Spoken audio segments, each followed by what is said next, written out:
Section 1. You will hear a conversation between a computer technician and a woman whose computer has crashed. First, you have some time to look at questions 1 to 4. Pause the recording for 30 seconds. You will see that there is an example that has been done for you. On this occasion only, the conversation relating to this first. Hello. Tom's Computer Maintenance. How may I help you? Hello. I seem to have a problem with my computer. It's really inconvenient too because I've a deadline tomorrow I'm rushing to meet, and suddenly the screen went blank. Blue. A blank blue screen. I don't know if you can do something about it. The answer is computer problem, so the reason for the phone call has been filled in for you. Now we shall begin. You should answer the questions as you listen because you will not hear the recording a second time. Listen carefully and answer questions 1 to 4. Hello. Tom's Computer Maintenance. How may I help you? Hello. I seem to have a problem with my computer. It's really inconvenient too because I've a deadline tomorrow I'm rushing to meet, and suddenly the screen went blank. Blue. A blank blue screen. I don't know if you can do something about it. Ah, the dreaded blue screen. I think I can do something about it. It's my job after all. There are a few different scenarios, though, that could be going on with your computer. You've tried restarting it, right? Oh, yes. Nothing. And it's plugged in, not running on battery? Yes. Are you sure? Can you check again? Okay. Yes, it's plugged in. Okay. Can you give me a bit more information about what happened? The screen went blank. No, I mean, what activity were you doing when the problem occurred? Your computer was on, I presume. You were working, right? What did you do immediately before the blank screen appeared? Were you using the internet? Oh, yes, I was. Is it a virus? That seems likely. What antivirus software are you using? I'm not sure. Oh, how embarrassing. Never mind. I'll have to come and have a look at your computer. Okay, that's great. Before you hear the rest of the conversation, you have some time to look at questions 5 to 10. Pause the recording for 30 seconds. Now listen and answer questions 5 to 10. All right, let's see. What about tomorrow morning about 10? Oh, no, that won't do, I'm afraid. I've got a very important project on the computer that absolutely must be finished and handed in by 9 a.m. tomorrow. By 10, it's too late, I'm afraid. Can't you come now? Well, I'm at a job at the moment and my wife and kids are expecting me home by 8 for dinner. Can you at least suggest someone else who can work? I know it's Sunday evening, but surely there's somebody. I mean, people have emergencies. I've been calling numbers in the phone book and you're the only one out of about 12 that even answered. Just a moment, don't panic. Where are you located? I'm in the Morningside area. Well, you're in luck. I have to pass your area on my way home anyway. Now, I should be finished here by 7:30, so what about around 7:45? Is that okay? Oh, that's great. Thank you. What's your address? 14 Branston Crescent, 2F3. That's BRANIST. Nope, sorry. BRANSTON Crescent. Oh, all right. And your name? Sandra Sarensen. That's SARRENCEN. And the name on the buzzer? The same. All right, I'll be there shortly. Thanks. Can I ask you how much it's going to cost? Certainly. My call-out fee is £60, and that covers the first hour's work. And after that, the fee is £40 an hour. Oh, gosh. That's rather expensive. How long do you think it will take? If we're lucky, it will be fairly quick. Honestly, though, if it takes much more than half an hour, I'll have to finish it tomorrow morning, but I doubt that will happen. I hope not. Will you take a cheque, or do you prefer cash? A cheque is fine. OK, so I'll be waiting. OK, bye. That is the end of section 1. You now have half a minute to check your answers. Pause the recording for 30 seconds. Now turn to section 2.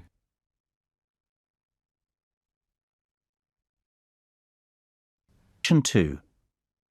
You will now listen to a talk by the water project manager of a charity called Charity Water. First, you have some time to look at questions 11 to 17. Pause the recording for 30 seconds. Now listen carefully and answer questions 11 to 17. As Charity Water's water project manager, I travel to some of the most desperate places on Earth in search of clean water. And while the landscape changes, there's always one thing that remains the same. The women are always walking. Whether I'm in the mountains of Haiti in rural Liberia or the jungles of the Central African Republic, the women are always carrying water. To give you an idea of the work that Charity Water does, I'll tell you the story of one of these women. Driving down a bumpy road in the middle of northern Uganda, our truck suddenly swerves off the road and up over an embankment. We usually prefer to surprise communities by our arrival because it makes it easier to monitor how our water points are functioning, without hundreds of people watching. But once you visit a few communities in the neighbourhood, rumours of your presence spread like wildfire. We jump out of the truck and walk into a party. This is when I met Helen Apis. She told me about the new freshwater well in her village. I am happy now, Helen beamed. I have time to eat. My children can go to school, and I can even work in my garden, take a shower, and then come back for more water if I want. I am bathing so well. A few of the men chuckled to hear a woman talk about bathing, but all I noticed was Helen's glowing face, the fresh flowers in her hair, and the lovely green dress she wore for special occasions. Touching her forearm, I replied, "Well, you look great." "Yes," she paused, placing both hands on my shoulders and smiling. She said, "Now I am beautiful." That really hit me. My job is to focus on sustainable development, health, hygiene, and sanitation to make sure Charity Water's projects are working in 20 years. But nowhere on any of my surveys or evaluations was a place to write, "Today, we made someone feel beautiful."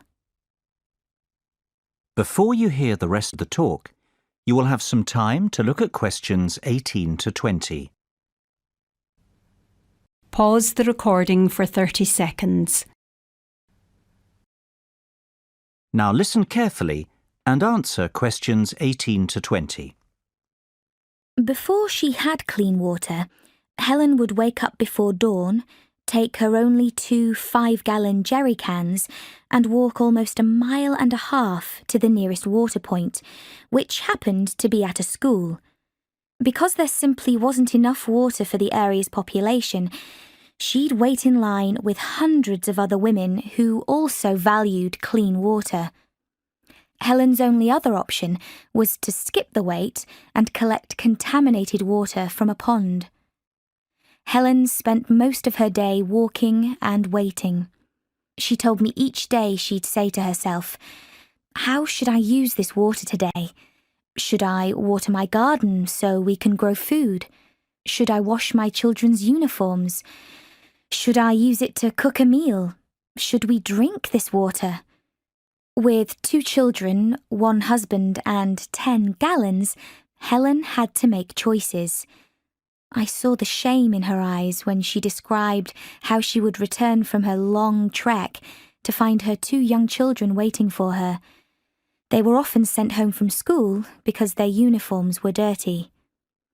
With the new well in her village, her life was transformed. She now had choices, free time, options. Also, Helen had been chosen to be the water committee treasurer, collecting nominal fees from 51 households to use for the maintenance of their well. Water committees are often the first time women are ever elected to leadership positions in villages.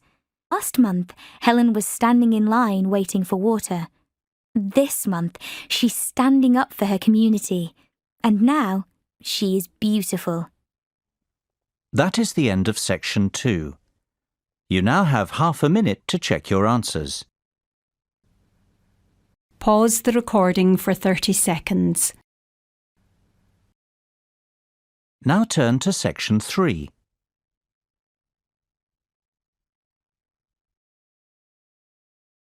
Section 3.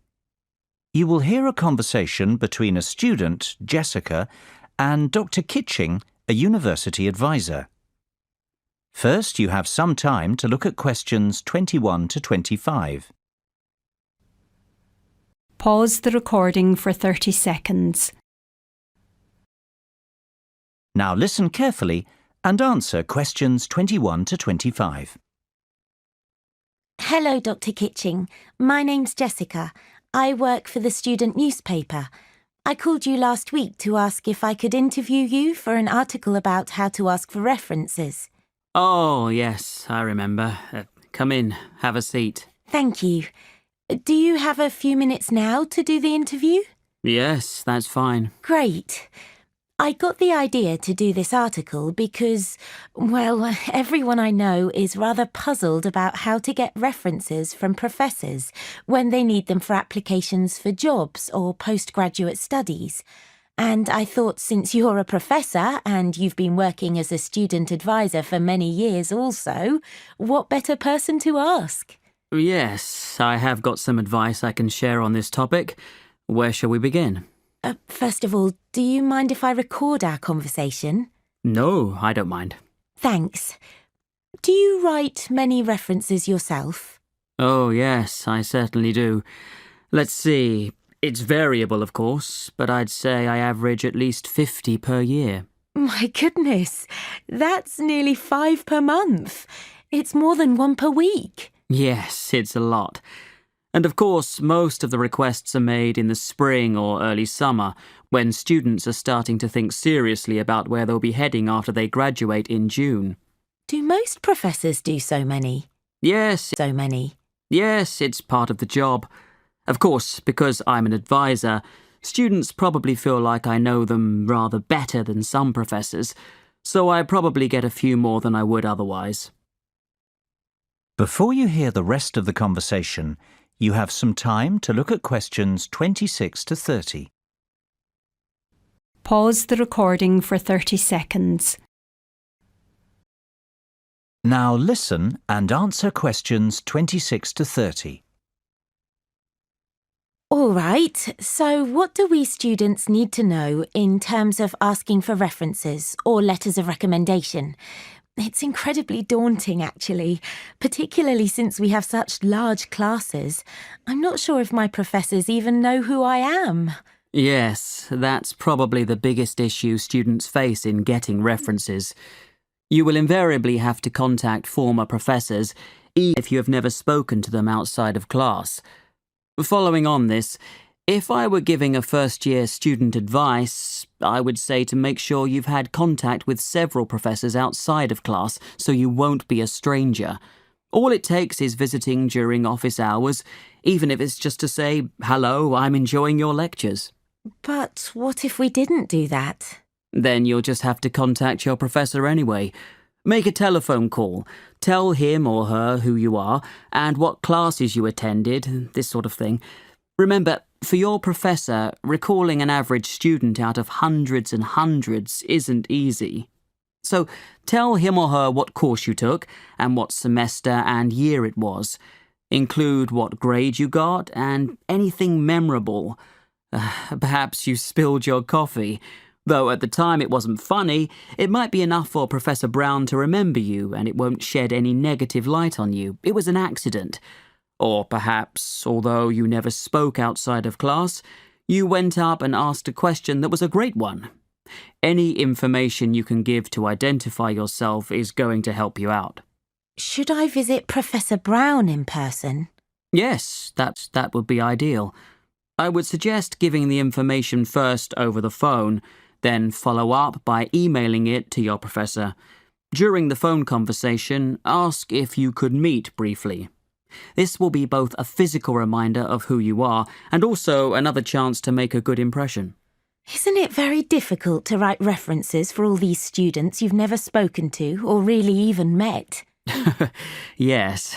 For example, I was recently called by a student from 20 years ago. He lived in another country. I really didn't recall him. He told me a little about himself, and I looked back at his records.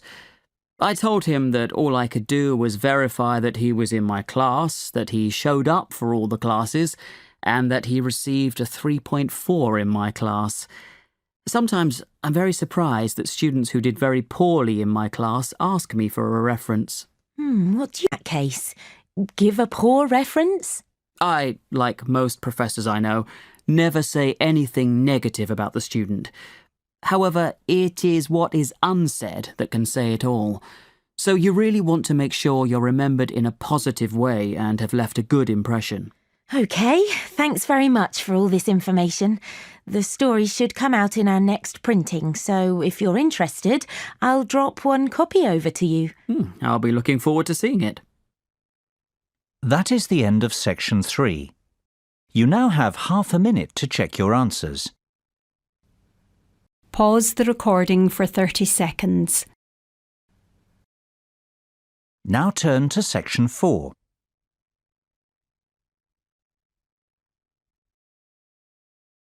4.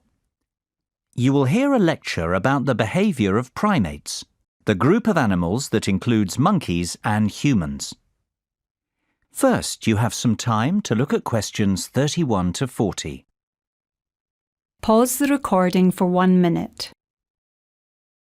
Now listen carefully and answer questions 31 to 40.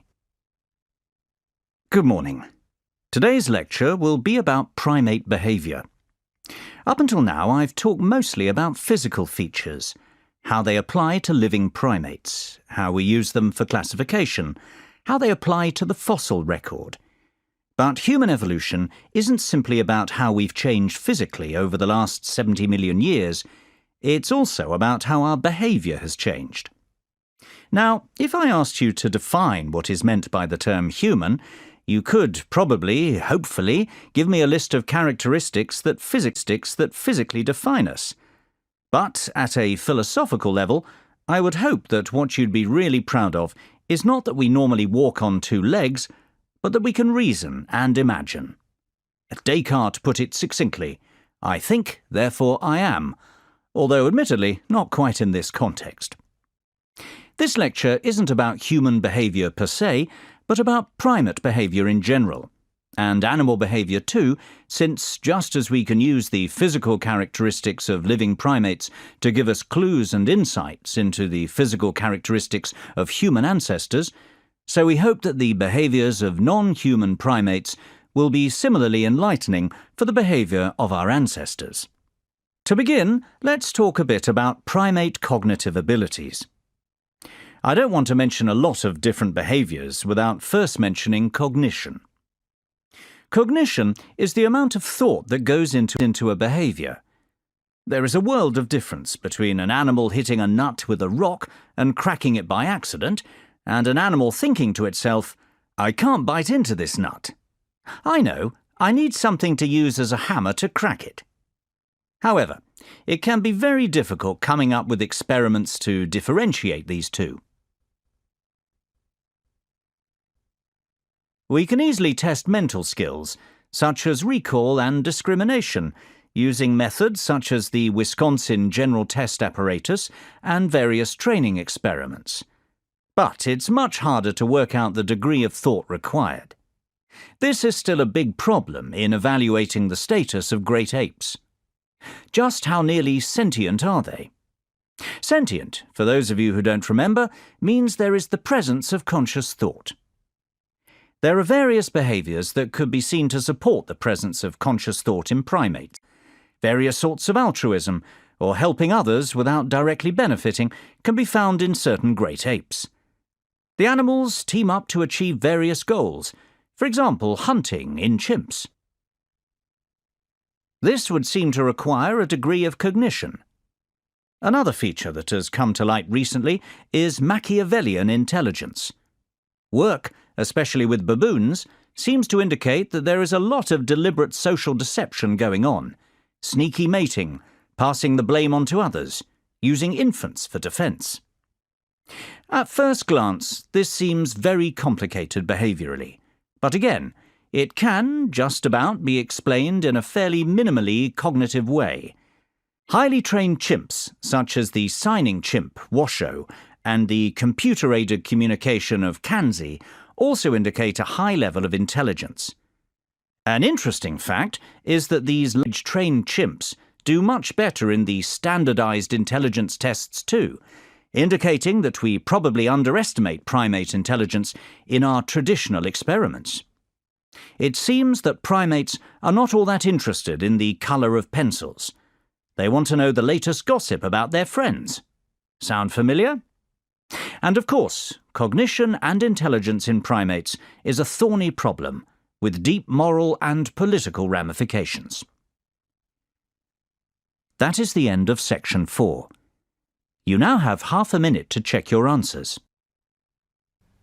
Pause the recording for 30 seconds. That is the end of the listening test. In the Ielts test, you would now have 10 minutes to transfer your answers to the listening answer sheet.